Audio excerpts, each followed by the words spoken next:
was very hard. And also, we didn't have a choice. But if we have a choice around some of these things to say, maybe we could try a different way here, maybe yelling at your kid, and I say this not proud, that all of us have these moments where we are go into anger for our kids' anger because it brings out something in us that usually we weren't given when we were young.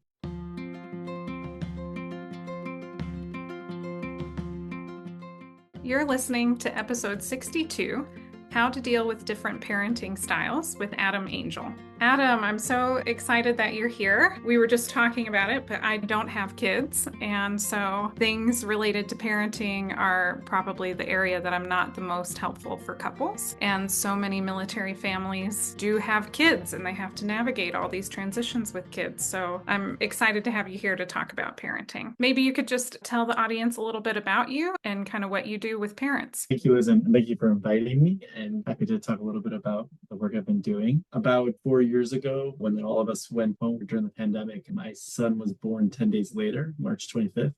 Wow, or so. Timing. Yeah, right. We actually rushed it because we were afraid I wouldn't be able to be by my wife's side. So we were like, okay, maybe we'll even push the date forward and such, which was rough. But we were happy, obviously, that everything worked out. And that kind of led me on this about 6 months of trying to balance work, which a lot of people did, and we were all suffering. But I left my job and went into private practice very, very minimally because I wanted to keep taking care of him. We didn't, so precarious at that time. We had no idea what was going to happen. So it ended up being the best year. It was just so joyful that I got that time with him. What an irony, right? And a lot of parents I've talked to have described it that way. So at that time, I was also thinking, okay, as part of my private practice, maybe I do something for fathers. Literally, that thought was very limited. I was like, I'll do a group or whatever. It's So meanwhile, I was just focused on training, getting my skills up and all that stuff. So long story short, I ended up connecting with the Breastfeeding Center of Greater Washington in DC. And since then, what started as a New Dads support group with them, which I'm still in partnership with them, became the New Dads group, then dads groups that were 1 hour sessions to get them ready for the birth. And then these therapy groups, which I call Dads 2.0, because it's part peer support, part parenting, sometimes ideas, etc., that are shared, but then also sort of a deep dive stuff that we get into. So that's actually been the most popular of the groups, which is really as surprising to me as it may be to you. I have several of them that run, and these 5 or 6 guys that meet weekly in the evenings and sometimes during the day. And it's just a really fulfilling kind of work that I've been doing. And so it's on the side of my individual work that I do as well. And anyway, so that's kind of where I am with my work with it. And of course, we have some military families that I serve, a number of them actually, just because we're in the DC area. And yeah, that's a part of the culture here. So yeah, it's so amazing that you're doing that, Adam. Well, again, my knowledge is limited because I don't actually have kids, but I have a lot of friends who have a lot of kids.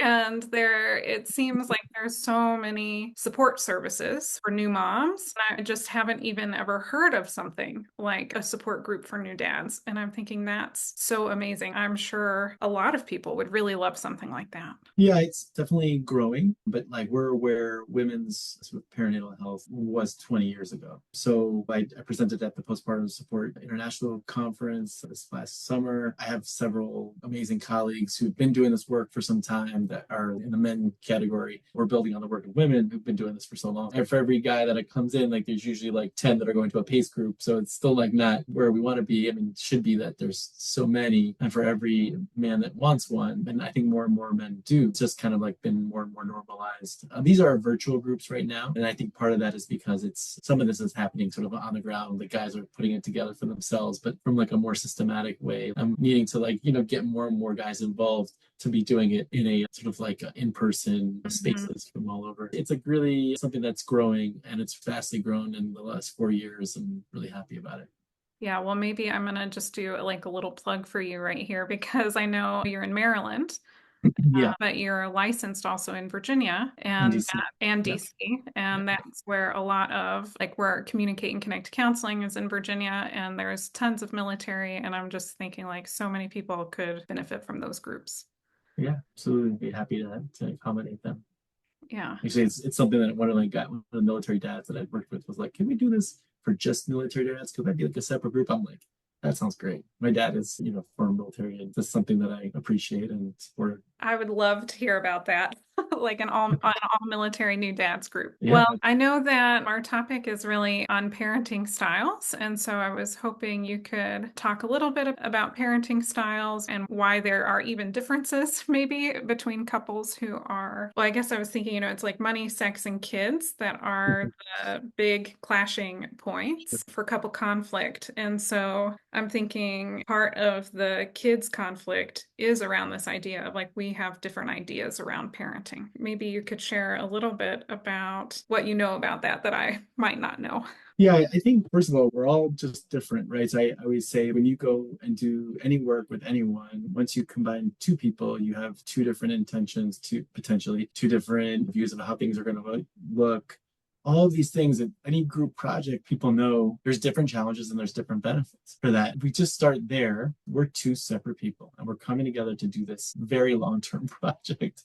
And it's very personal. And so we have that as like one. Number two is we grow up, because we're different, we grew up with different cultural norms. And we might be from the same town, same neighborhood, everything, and most likely we're not. And it's like, that said, you have a different culture based on what your family believes and their values, and then what you learned implicitly or explicitly, meaning like what was actually said to you or what you knew you couldn't say or couldn't do. All of these things, there's some part of it's like, oh, I'm appreciative of this for my family, and there's things that we're like, I really don't know about that. And some of it's not even examined, right? We haven't examined it fully, and until our kids say some things that we're like, oh, I would never do that, and then we sound like our parents, right? So I think the first and foremost is to recognize it and like have an appreciation for that we are both different, and this is challenging, and it requires an introspection on our own first, and to take stock of like, okay, what values was I raised with? I can be proud of those and even have these values and say to myself, okay, I do want my kid to be resilient. I do want my kid to have confidence, but like, what is it the way that I got to this resilience and confidence and maybe I have now? And maybe there's some things that I have that I don't want my child to have to go through, or I still have not worked through myself. And so just like all these pieces are part of that self-examination. And as you're doing it, you can also talk it through with your partner and say, your co-parent, and say with them, hey, like, this is how I'm seeing it. This is what I was raised with. Oh, wow, that's a little different than I like. I like to give this as an example. Like, I have some reaction to certain things that my wife is like, why is that even like a big deal to you? You know what I mean? So it's like, oh, it's not a big deal to you. It's like, no, that is not a big deal. It's like, okay, well, let's talk about if it is or it isn't. But I think I was saying that because we said it with some humor in that moment, but sometimes that can be hard to hear from your partner. Like, hey, that's not normal, or whatever that means. So I think having these conversations both on your own, but also with your partner, really helps build some sense of like, maybe this is something I can let go of, and it's not something I really need to be stand on here. Shared conversations are really helpful. They also build a lot of empathy between the couple or co-parents. And so just thinking about that as part of this, I hope I haven't gone too far out of her. No. I'm thinking those conversations could really add to the connection too. It's communicate and connect, So I'm thinking like this is enhancing the communication between the couple, but it also helps them enhance connection. And in the problem solving part of it, I'm hearing like really to think about what did you learn from your family about the role of parents in parenting and how that should go. And what is it that you liked about that you feel like you want to continue on with? And what are things that maybe you're like, I definitely don't want to be like my parents in that area? But then having really direct conversations with your partner to see where those things might align or where there might need to be some sort of compromise. Yeah, absolutely. And we're not even getting into like which parenting style yet, right? Like we're not talking, because we'll get there in a second. And even that might sound too rigid, even saying that. So the exploration, right, which can be done on your own, and I think should be done at times in concert with your partner, co-parent. I don't think any of us, all the folks, military, they got to be proficient. And all of us have to be proficient in whatever we're doing. We're going to take the time to think about what's the context that we're in. And the context that we're in is that the person that we're guiding, children, they have skills, needs, and capabilities that change and are ever changing. And so really getting a sense of that together. Now, this sort of begs the next question of like, okay, then what do you do? Let's say get into the nitty gritty of like, this kid is having this reaction, and we can say, oh, that's because they're 3 and 3-year-olds have lost their minds, right? Like they just are doing what they want to do. But having at least a common understanding, like this is where our kid is. It doesn't mean that we can't hold boundaries with our children. We could actually hold different ideas about the interventions, and the parenting style is a big part of the conversation here. But if we don't even know where their brain is and how they operate, like where they're starting at, we're really not allowing ourselves to really get where we need to be. Meaning, like, we need to know what we're working with. I like to say, like, there's a reason we talk about the fourth trimester, because our kids are literally adjusting. When I'm in these new dads groups, I'm like, your child, the last place they were was like an all-inclusive. They don't have to press a button even, and they can, excuse my language, like, shit, eat, enjoy whatever it is, the warmth of the best, coziest space in the world. And they suddenly come out, and all they need and all they want to know is, am I as secure as I was just a minute ago? And I need that security. And as I'm doing that, I'm slowly in this process of becoming more autonomous. Now, that process and what the expectation of how autonomous they should be is really important along this timeline. Like, what is the expectation? And that is probably going to be a lot of where we will see the disagreements. Can they really have more capacity than they have right now? And so I think most of us would agree a child doesn't have much capacity once they just come out of the womb. But sometimes, our sleep deprived, challenged, we're working, we're trying to make sure ends is met, all these things, go to bed. Go to bed, whether that's at 4 months, 10 months, 2 years, 5 years, it can feel very hard. And it is extremely hard. In that moment, I might use the metaphor of the fourth trimester. This kid is just trying to adjust. And the next one might be your child.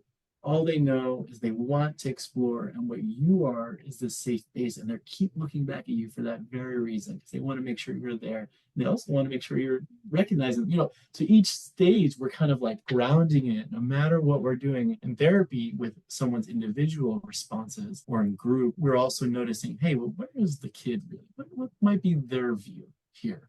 Yeah, and like that is really helpful. Where are they developmentally, and trying to keep that in mind, even in the hard moments when I really wish they were further along. Exactly. And it's also valid that we can feel like, wow, this is so much. And we'll get into that too. And not to mention all the things that we just said we're bringing, right? Like the values and the desires of making sure our kids are going to be the kids we want them to be, which, we have to hold that lightly too. It's quite hard. So we're just juggling all these pieces. And just to layer it one more time, it's just to think that we are two people trying to do what I think historically humans did in large groups. Yeah. And it's like, we did this with multiple parents actively getting up early in the middle of the night, supporting them. People are like, oh, that was 300 years ago, 500 years ago. It's like, okay, but we've been around and our bodies were made for that environment. And we're in this environment. And so how do we support ourselves and our families within this context? And some of that is going to be compassion for ourselves and our partner. And we'll get into that too. But like, it's really a hard place when we don't have as much support as we would have liked. We would like. That's to say the least, I think. Well, it's just an incredibly challenging thing to be a parent, part of why I've avoided it. And what I'm hearing you say is that there are a lot of reasons that people come to parenting from different perspectives. Some of it is their own individual makeup. Some of it is the knowledge that they have about child development at different stages. Some of it is cultural and just what it was like in their family, along with maybe like a parenting style. That there are many factors that go into that where partners could clash. Yeah, and they all inform what people might say is their parenting approach or parenting style. And many people might not even want to even say that. They'd be like, I don't have an approach. I don't have a bit, which is fair enough. It's like, this isn't an all-inclusive. Maybe they don't. But I would encourage people to think about almost like a starting place. It's like, you don't have to subscribe to a particular person or idea that feels very rigid. But you can say like, hey, you know what? This sort of has a framework that maybe we could agree. And that sort of goes into our next question here is like, how do we do this? And I think part of that is trying to understand one another and what our values are. I would always start with what we think the outcome is intended to look like. I think a lot of us were like, we'll talk to many men of 3, 4, and 5-year olds. Again, we're in a stage where our children literally have like a completely different view and experience. And they're like, I want my kid to be this. I don't want them to act like this. They're going to act like this forever. If I allow this, this is going to be my child. And then all these feelings around that. There's wisdom there. Parental leadership is important. At the same time, we can hold that both parents are like, yes, that's what I want. I want this confident, resilient, empathic, relationally smart child, right? I think most of us could be like, oh yeah, that sounds good. If partners are clashing around parenting, find the mutual goal that you both have. Of like, Exactly. we both actually want our kids to grow up healthy and resilient and capable and be able to be functioning, independent adults. That's right. And so that's one way that you connect, as you're really talking about the connection. Other ones, like, what about me? Like, how do I want my relationship to my child to be? I think it's very important that we be their parent first. I think most of us can agree with that. Most importantly, that we don't want to skip parental leadership. But I think when we're also being caring, we can hold that like sometimes caring looks like saying no, right? I think that's what I'm trying to get at there. I guess I'm finding myself curious because I'm thinking about a couple of couples that I've worked with where they have clashed around parenting. And I think they both had the same goals, but there were differences in like what boundaries should we have with the kids. And so I'm wondering if couples are coming from really different places around a topic, how could they find some sort of compromise and common ground to find a way forward if they're really quite on opposite ends? I think that first part, what I was already saying, which was like, okay, we know what we want the kid to turn out like. We also know that there's a way that we might want our partner and ourselves to relate to our child through love and empathy. And that part is sometimes the challenge is like, okay, well, I don't speak like that, or I don't talk like that, or that's not how I think it should look like. They should just respond to me versus like, do what I say or whatever it is. And that's a very common thing that comes up. But I think there's a way that we have to go into like, does this work? There has to be some level of like umbrella agreement that says, I don't like the term gentle parenting, but I do appreciate that this particular person who says they're a gentle parent or something like it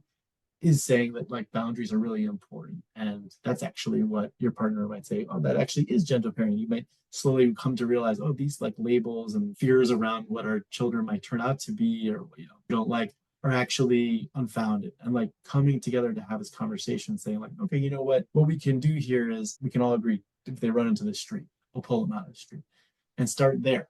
It's like both of us would grab that kid and yank them out of the street, not because of any other reason, for safety and health consideration. Yeah. And this is a really good one. It's like, what I always say is like, is it a safety and health consideration? And work backwards. Some people will say, well, they have to eat their food. They're going to sit down and you're going to finish your meal, right? And another person's like, you don't have to force them. They're not hungry. They're saying we have to listen to their bodies. That's another parent, right? Yeah. And let's just imagine they don't eat the food. Is this a health and safety issue? And like you say, well, yeah, they're not eating their food. I once heard this as a great person in the area, actually. She's in Maryland, who does some stuff on nutrition, Kids Eating Colors on Instagram. Mom, who's also an amazing nutritionist, etc. She says it's not what they eat in a meal, it's what they eat in a week. And just noticing how people react to that. It's like, oh yeah, well, that makes sense. But I was like freaked out. My wife was more on this in the sense of like, I grew up with like, you finish your meal, you know what I mean? Like no dessert till after, you eat the vegetables, all that stuff. I remember hiding my broccoli, all that stuff, feeding the broccoli to the dog. That's like cliche, but true. And when I think about it now, I laugh at it because like now what I've seen and was open to is just the openness to this. That's what I was trying to get at. It's like my wife is like, okay, let's look at this and see this philosophy, see this idea. Does this even resonate with you? What now we do is we follow generally this idea of lack of pressure, and we're not perfect, right? But like overall, like if they don't eat what they need in a week, then we're not doing something right. But in a particular meal, it's like, okay, lessen the pressure. The kid feels that. And then the pressure of the meal goes down. And what we do is, this is based on the model, is that you're introducing one safe food that they usually eat or always eat, a food that maybe they eat sometimes, and a food that's new. And then like every time there's a meal, you kind of like put a little bit of that. And it's like, okay,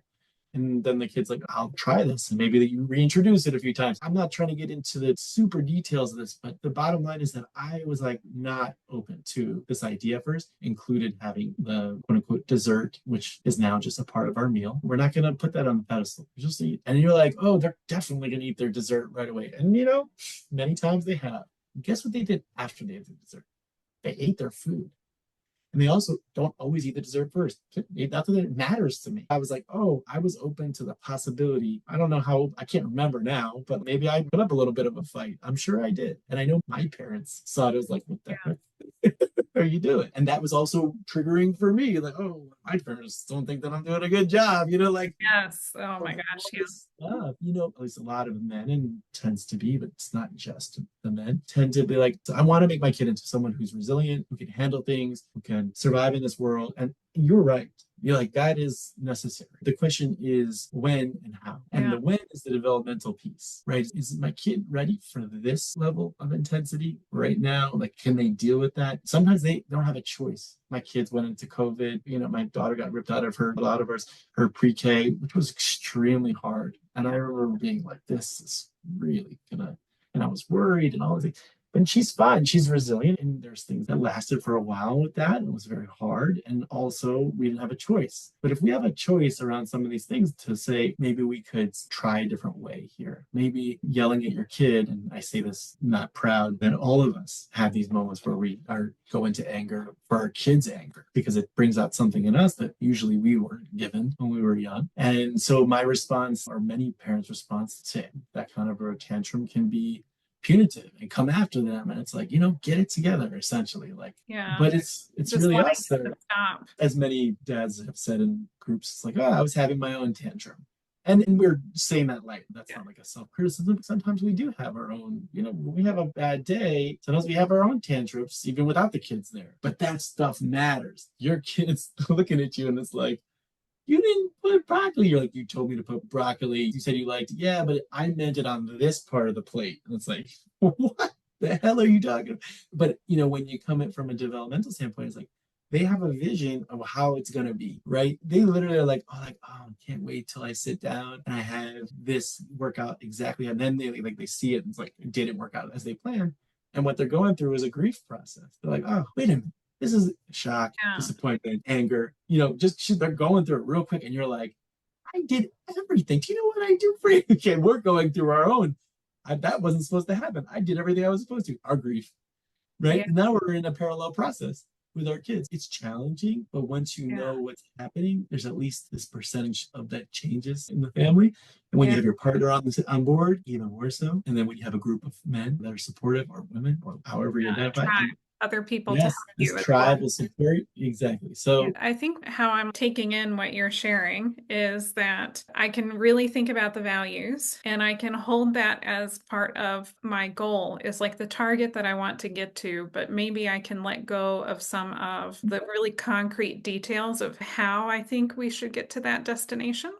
Yeah. I can let go of you have to eat all of your food, and I can focus on making sure you get all of the needed food groups in a week. The parents together can be creative, trying to work with the kids' developmental level but if you focus on this is the outcome that we're both trying to get to, and you're open to the creativity, then that will help you get back together out of the conflict as parents and back together in the sort of teamwork to move forward. Yeah, and I think the reason you hear me talking for endless amounts of time as you asking questions, because it's not simple. I'll work to like make this more 1, 2, and 3, but ultimately like that's a part of it. And there's also all these parts that involve our own view of how we're good enough as parents. And that's really the most common underlying message that people are telling themselves. I'm not doing my job as a parent. And just one of my great teachers in this work in psychology and stuff like that, he's either like, say to a parent that they're not good at their job, and you're basically poking the most sore place there is. A ton of shame, right? Like so much shame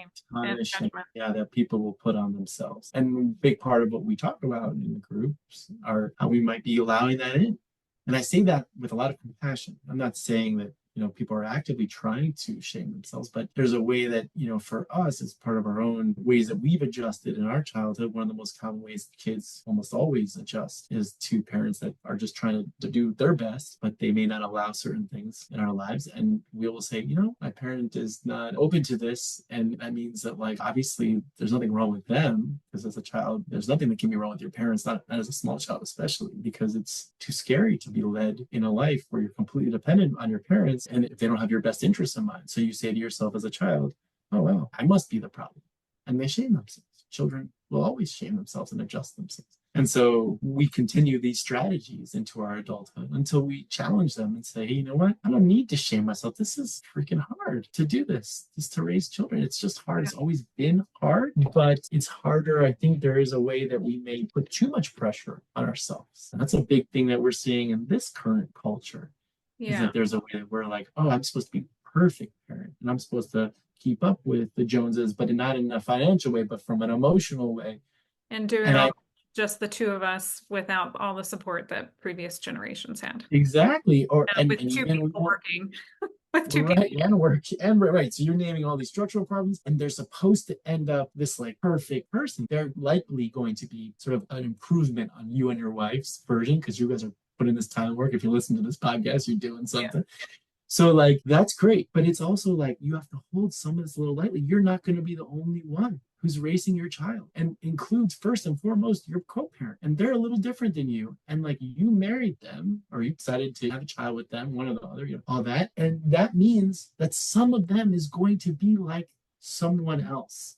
And they're a separate being. And that's hard to hold. But, we think about our childcare workers, and we use this word childcare workers, they're are also parenting our kids. We have to take that in, like, most important of all other things. When you give your kid over to these places, what is it that you're looking for? It's like, ultimately, like, does this person love my child, right? Like, which includes our school teachers and all this. That is the most base, and they don't have that. You don't have anything else, because they're also parenting them when you're not there in its own way, right? So that's what we're also asking of our co-parent, because there are moments I don't feel the love for my kids in certain moments, right?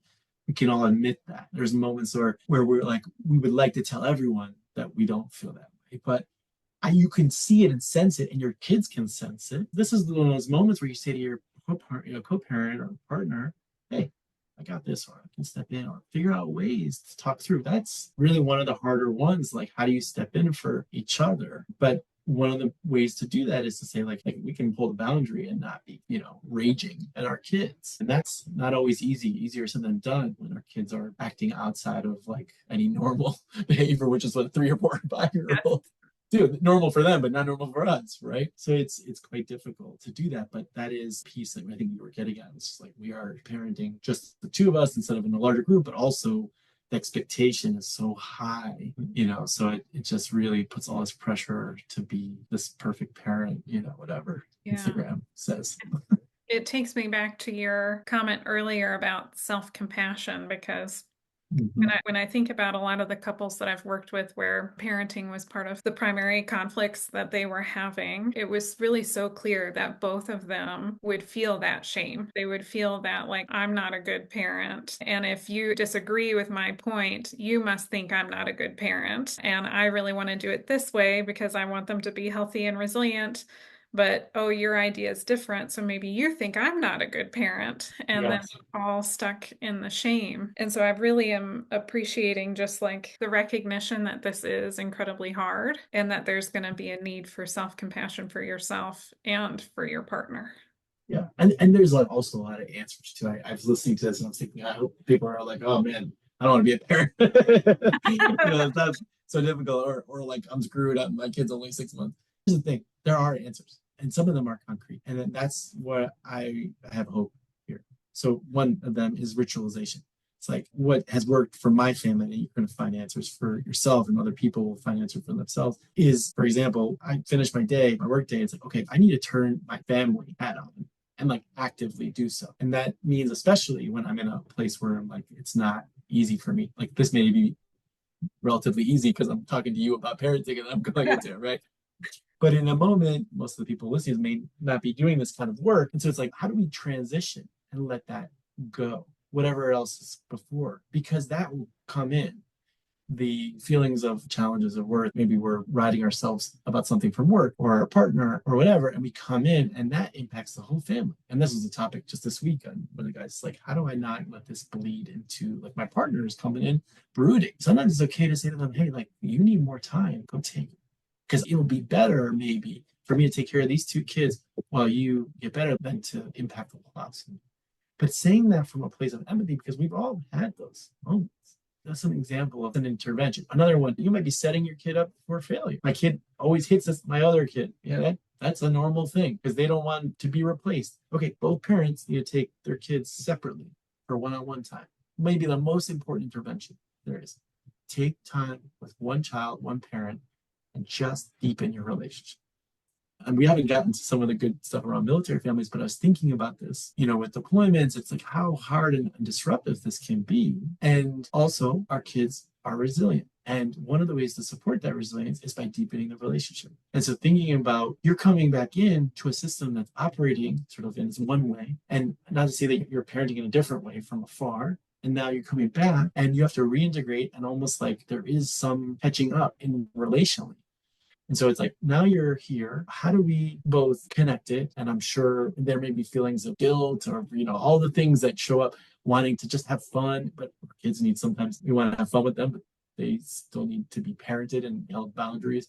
It's tough, very tough. But one of the answers to that, no matter what is, just deepen into the relationship one-on-one, but prepare yourself for that. Prepare with figuring out what is it that is going to actually deepen your relationship activity-wise. What does that look like? What does that mean for you? What would they appreciate, but you also know will bring you guys together? Those kind of things, especially in transition moments, that's not something that is true for our family. But what is true is like sometimes my daughter might be having a transition to a new school year or some challenges at school. And I'll be like, okay, we'll be like, we should have already thought of it. Like sometimes you just forget the things right? It's like, okay, Saturday, I'm with her in the morning, then afternoon we switch.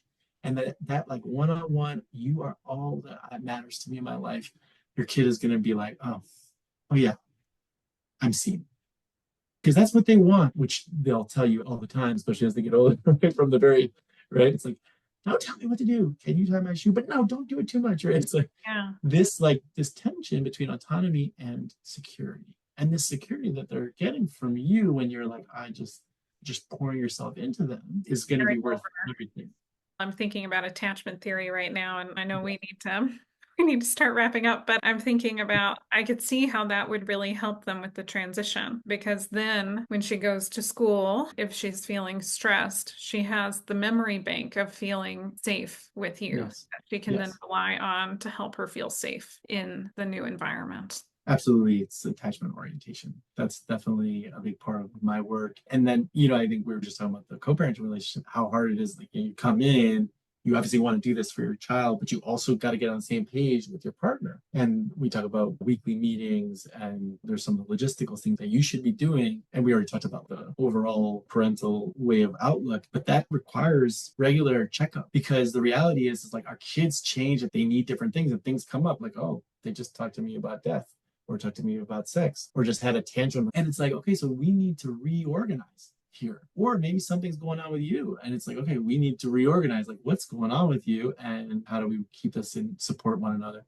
Like points where you really need to dive in with your relationship, not just as a parent, and if you're together as a couple and that's just a co-parent, your romantic relationship, your friendship, so that you can have the capacity to like stick together as a team when it's really challenging. It definitely strikes me with a lot of like compassion when I think about like what it means to have to be deployed and come back and parent. And I'm not the world's expert on that, but I can imagine that it would be more challenging than average by a good amount, just because I know every transition is hard, but it doesn't mean that there's no answers. And I would say the last thing I was thinking when I was saying that there's things to do here is there's the working on yourself, there's the working on your relationship, and we've already mentioned the going in depth and building your relationship with your child. I would say there's also like actually really good interventions of what to say. So it's like, I can have all the intention in the world, which is the most important thing. It's like, I say, I need you to do something, but I say it in a way that shows love and caring, but I still hold the boundary. That's worth so much. But there's also some really good people that know how to talk and have made these interventions really like these like smart things to do. I don't want to go and brush my teeth. I could say, you got to brush your teeth, and I could have the compassion. I could be in myself. Yeah, I don't want to. So it's like, okay, I'm using a Dr. Becky one. I was thinking, it's hard being a kid. People telling you what you have to do. I remember that when I was a kid. You do? Yeah, sure. It's always like people telling me what to do at school. Then I came home, my parents telling me what to do. Yeah, I can imagine it's hard for you when you hear that. It is.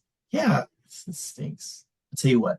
How about for 30 seconds, you tell me what to do? In fact, just don't tell me to jump on one foot and jump around and yell, wada, wada, wada, wada. And you're like, yeah, do that, do that, do that. You should do that. So for 30 seconds, maybe, this is like when she was like 4, she would tell me to do that. And she got such a kick out of it. And Picturing like, it in my mind, and yeah, yeah. just made up there. Yeah. Just make sure they don't tell you to eat anything, or there's some rules that Dr. Peggy says. So credit to her, big time. Immediately after that, I was like, oh man, that was crazy. I was like, you ready to go brush teeth? Yeah, let's go brush teeth. I'll tell you what, you can even brush my teeth first. It's kind of like anything that would work. There's no one intervention that works in any situation, no great catchphrase. But all of these things put together with 2 people, and one of them, usually at least one of them, can be sane. Yeah. Other one might be in their feelings. You start to get a little more fluid with it. You're just like, okay, we can do this. Especially these transitions. You were talking about transitions earlier. These are the most hard transitions for kids. Or anything that challenges security. Going to bed, going to school. I'm leaving you by going to sleep. I'm leaving you by going to school. The one to school makes more sense for most people, but going to sleep is the one that's scariest in many ways, or as scary at least. All this, like, that's a big thing that comes up. It's like, I gotta go to bed because we gotta have a life. We gotta clean up after this. You need to do this. You're right. There's nothing wrong with saying what's true. It's hard. But saying it to them is different because they will be afraid of you. If maybe at certain moments it's difficult. I've been there. And at the same time, we can think about how do we intervene in a way that sometimes those things don't work, and you just have to be like, look, there's nothing else I can do. I can sit here with you while you try to fall asleep. You run out of those interventions. But I think like what you have to come to is like personally, individually. What do I want to be as a parent at the end of the night? And it's, knowing that you tried your best and did what you could, that's as much as you can do sometimes, but it's also like something you can kind of work on as you go through. It's sort of this, it's a difficult balance to have this, like, I know I can do this better. And also I got to have compassion for myself and my partner. Yeah. And it's like having a standard too is tough, It's just not easy. So the way that I'm just coding this in my mind, so I'm thinking like we have focus on the long-term outcome that I want, but let go of the details of exactly how we have to get there. But then also focus on like preserving the relationship. How can we tap in for each other if we're overwhelmed? But then also, how can I still try to achieve my goal with the child while preserving the relationship that we have together? Yeah. And I liked your Becky intervention. Yeah, is that from a book? I'm thinking like if people wanted to find that. Probably the most popular parenting person in the country. She wrote a book called Good Inside, and it's the reason she names that you are good inside no matter what. And that means for the parent too. Some of this can land on the ears of not the intervention. The interventions actually land really well for a lot of the men, but like sometimes some of the language can sound like soft, whatever the words are. But like one of the ones that is just, I think, factual. It's like, you're a good kid having a hard time. When you think about that, we're good parents having a hard time. This is a difficult time. And it's like, sometimes it's just like, you have a 3-year-old?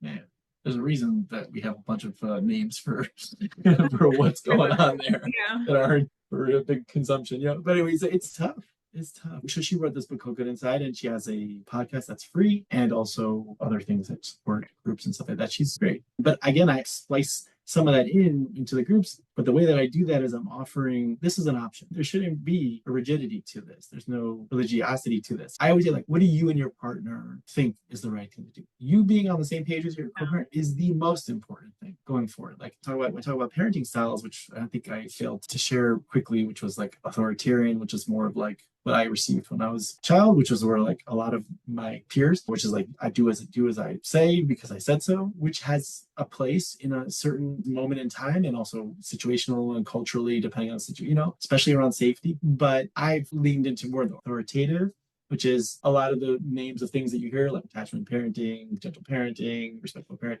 all this stuff. These are just versions like built on this original idea of like sort of like a dialogue with your kid. And some things are not a dialogue, right? Like, and that's still authoritative parenting. It's just knowing that you're coming from making a decision actively as opposed to from this emotional place of like, he's not, like, this is big word, respect.